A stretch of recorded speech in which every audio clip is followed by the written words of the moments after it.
नमस्कार, मैं जितेंद्र चतुर्वेदी। आपसे आग्रह रहेगा कि अगर मतांतर से नहीं जुड़े हैं तो जुड़िए, वीडियो को लाइक करिए और साझा करना मत भूलिए। क्या पहले दो चरणों के रुझान को देखते हुए इंडिया गठबंधन ने अपनी हार मान ली है और इसीलिए अब झूठ की फैक्ट्री खोल दी गई है और फेक न्यूज और फेक नैरेटिव जो है वो गढ़ा जाने लगा है। दरअसल ये जो सवाल उठा है ये नाहक नहीं उठा है। इसके उठने की दो तीन वजह है जो ट्विटर पर भी ट्रेंड करते हुए दिखाई दे रही है। अभी जब पहले दो चरण यानी 190 सीटों पर जो मतदान हुए उसके बाद में कहा गया कि साहब हालत बड़ी खराब है एनडीए गठबंधन की, और फिर उसमें यह जोड़ दिया गया कि मतदाताओं ने मन बना लिया है नरेंद्र मोदी की अगुवाई वाली सरकार को हटाने के लिए। ठीक बात है, ये तो मतदाता तय करेंगे कि उनको क्या करना है क्या नहीं करना है, और उसके लिए तमाम तरह के तर्क गढ़ेगा जिसमें मत प्रतिशत भी एक आंकड़े के तौर पर पेश किया गया। लेकिन अब जिस तरह से चीजें निकलकर सामने आ रही हैं वो बता रही हैं कि दरअसल तीर जो है वो उल्टा चल गया है। ये लोग अभी तक कह रहे थे कि पहले दो चरण में भाजपा की हालत खराब है, लेकिन अब जिस तरह से प्रोपेगेंडा तैयार किया जा रहा है उससे यह लग रहा है कि इंडिया गठबंधन की हालत खराब है, और उसके दो तीन उदाहरण साफ तौर पर दिखाई दे रहे हैं। पहला, फेक न्यूज फैलाई जा रही है, और किसके जरिए? कांग्रेस के जरिए। किस बात को लेकर? आरक्षण को लेकर। आरक्षण पर आप कहें कि केंद्रीय गृह मंत्री अमित शाह का एक एडिटेड वीडियो जो है वो ट्वीट किया गया, और आप देखिए कि कहां से ट्वीट होता है? कांग्रेस से ट्वीट होता है। कांग्रेस के मुख्यमंत्री, भाई तेलंगाना के जो मुख्यमंत्री है, अब आप देखिए ये कितनी बड़ी बात है। यानी आरक्षण को लेकर फेक न्यूज फैलाई जा रही। भाई फेक न्यूज क्यों फैला रहे हैं? अगर इंडिया गठबंधन को ये लगी रहा है कि वो जो है सरकार बना रहे हैं, जैसा कि 2019 में लगा था कांग्रेस को, और राहुल गांधी मुगालते में थे, उनको बताया गया था, उनके डाटा एनालिस्ट ने बताया था कि 180 सीट कांग्रेस पा रही है। तो इस बार उनके डाटा एनालिस्ट ने बताया है कि 180 सीट भाजपा पा रही है। तो अगर भाजपा 180 सीट पा रही है यानी भाजपा हार रही है, तो फिर इतना घबराने की क्या जरूरत है, और इस तरह के फेक वीडियो, एडिटेड वीडियो प्रसारित करने की क्या जरूरत है? तो ये जरूरत इसीलिए पड़ी है क्योंकि पहले जो दो चरण में जो रुझान है वो दरअसल इंडिया गठबंधन के पक्ष में नहीं है। तभी आरक्षण को लेकर कि साहब भाजपा आएगी तो खत्म कर देगी, और यही नहीं संविधान बदल देगी, इस तरह के जो नरेशन खड़े किए जा रहे हैं उस नरेशन के पीछे, और ये नरेशन नहीं, दरअसल आरक्षण वाला तो फेक न्यूज फैलाया गया। और संविधान को लेकर तो आप देखिए कि संविधान खतरे में है और बदल उदल दिया जाएगा, ये बात तो उस दौर से हो रही है जब इंदिरा गांधी जो है प्रधानमंत्री हुआ करती थी। तभी से इस तरह का नैरेटिव गढ़ा जाता रहा, और उस दरमियान एक आप देखिए कि ये 80 के दशक में भारी बैठक भी हुई थी, जिस बैठक में कई बड़े नेता शामिल हुए थे, जिसमें फारूक अब्दुल्ला भी हैं। तो इन लोगों ने मिल बैठ के योजना बनाई थी कैसे संविधान को बचाया जाए, और ये वो दौर था जब इंदिरा गांधी, मतलब देखिए स्ट्रांग लीडरशिप थी। तो स्ट्रांग लीडरशिप रहती है तो ये विमर्श खड़ा किया जाता है कि संविधान खतरे में है, और इस विमर्श के जरिए जो आप ये कहें कि दलित तबका है, पिछड़ा तबका है, उसको उठाने की कोशिश होती है कि देखिए संविधान है तभी तक आपके जो है हित बचे हुए हैं। अब अगर ये संविधान ही बदल देंगे तो आपका हित खतरे में आ जाएगा, इसलिए आप खड़े होइए और इनके खिलाफ वोट करिए।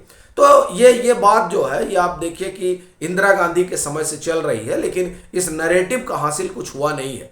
तो अभी फिर वही नैरेटिव ये लोग बना रहे हैं, लेकिन उसमें सबसे बड़ी चीज फेक न्यूज की है। दूसरा, कोविड शील्ड को लेकर कुछ जानकारी सामने आई है। वो ब्रिटिश कोर्ट में जो इसकी निर्माता कंपनी है उसने कुछ साझा किया है। अब देखिए क्या है कि कोई भी दवा है उसके साइड इफेक्ट होते हैं।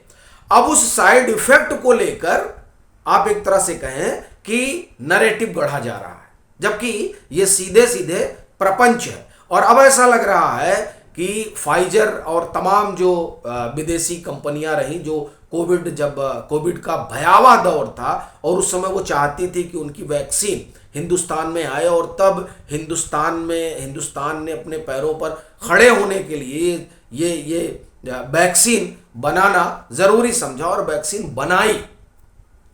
तो कई सारी कंपनियां रही जिनकी दाल यहाँ गली नहीं। तो उस समय भी देखिए खूब अभियान चला था स्वदेशी टीका के खिलाफ, तमाम सारी खबरें हुई थी और इस पर तो सिनेमा भी बना है। और वो देखिए वो सिनेमा बहुत सारी चीज़ें बताता भी, संभवतः वैक्सीन नाम है उसका। तो आप देखिए कि ये अब लग रहा है कि दोबारा उन जैसे लोगों की एक साजिश है जो अब कोविड शील्ड को लेकर सवाल उठा रहे हैं। और ये बड़ी ताज्जुब की बात है कि इस तरह का नैरेटिव गढ़ा कैसे जा रहा है और जो लोग गढ़ रहे हैं वो कैसे इस तरह के नैरेटिव से मुतमईन है। इसलिए भी कह रहा हूं, क्योंकि फिर वही बात, दवा है तो दवा का एक अपना साइड इफेक्ट होता है। तो अब उस साइड इफेक्ट के बहाने नरेंद्र मोदी को घेरने की कोशिश हो रही है। अब ये कोशिश किस दौर में हो रही है? एक ऐसे दौर में हो रही है जब कह रहे हैं कि साहब 2 चरण के चुनाव में एनडीए की हालत खस्ता है। साहब एनडीए की हालत खस्ता है तब इस तरह के आप ये कहें कि नरेशन गढ़ा जा रहा है। गृह मंत्री का जो है वो फेक वीडियो चलाया जा रहा है।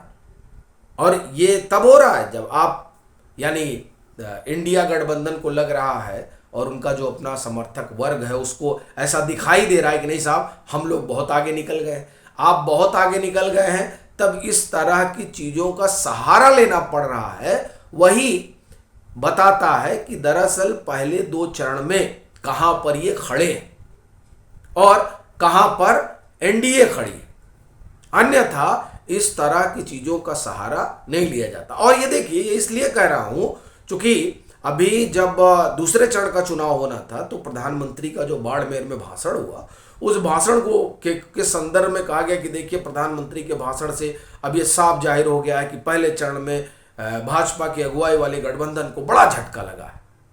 तो अब अगर उसी मॉडस पर चला जाए कि साहब इस तरह का बयान प्रधानमंत्री ने दिया बाड़मेर में, उसको लेकर एक ये बात बताई गई, तो उसी अगर आप कहें कि बात पर चले कि साहब तब आपने कहा कि नहीं इसलिए ये बात कही गई, यानी इसलिए इस तरह का बयान प्रधानमंत्री दे रहे हैं अपने भाषणों में, इस तरह के पोलराइजेशन की तरफ वो जा रहे हैं।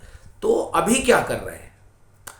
अभी ये जो आरक्षण को लेकर फेक न्यूज़ फैलाई जा रही है उससे क्या निष्कर्ष निकाला जाए? उससे तो ये निष्कर्ष निकलता है कि पहले 2 चरण में दम तोड़ चुकी है ये जो गठबंधन बना।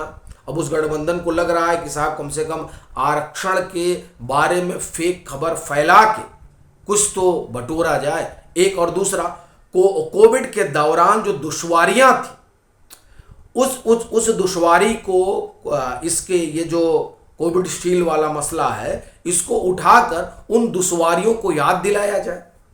ये देखिए ये साधारण बात नहीं है, क्योंकि अगर आप आंकड़ों पर जाएंगे तो कुछ एक इलाके हैं जो कोविड के दौरान सबसे ज़्यादा प्रभावित रहे और ऐसा लग रहा है कि जो इंडिया गठबंधन है या इंडी गठबंधन है, जो आपको ठीक लगे आप कह सकते हैं, उस गठबंधन को लग रहा है कि जो परिस्थितियां बनी हैं उन परिस्थितियों में भाजपा 400 की तरफ बढ़ रही है, इसलिए कुछ ऐसी खबरें गढ़ी जाएं जो जिसमें एक फेक खबर गढ़ी गई और दूसरा वो खबर तो है लेकिन उसके जरिए जो है वो तथ्य है। देखिए हर दवाई का साइड इफेक्ट होता है, ये तथ्य है, लेकिन उस तथ्य के बहाने मिस इन्फॉर्मेशन फैलाई जाए और उस मिस इन्फॉर्मेशन के माध्यम से कुछ ओट बटोरे जाए। ये चीजें दर्शाती हैं कि दरअसल पहले 2 चरण में भाजपा इतनी आगे निकल चुकी है कि इंडी गठबंधन के हाथ पांव फूल गए हैं। इसीलिए इस तरह के नैरेटिव का और फेक न्यूज का सहारा लिया जा रहा है। आपकी क्या राय है जरूर साझा करें। मतांतर से नहीं जुड़े हैं तो जुड़े, वीडियो को लाइक करें और खूब शेयर करें।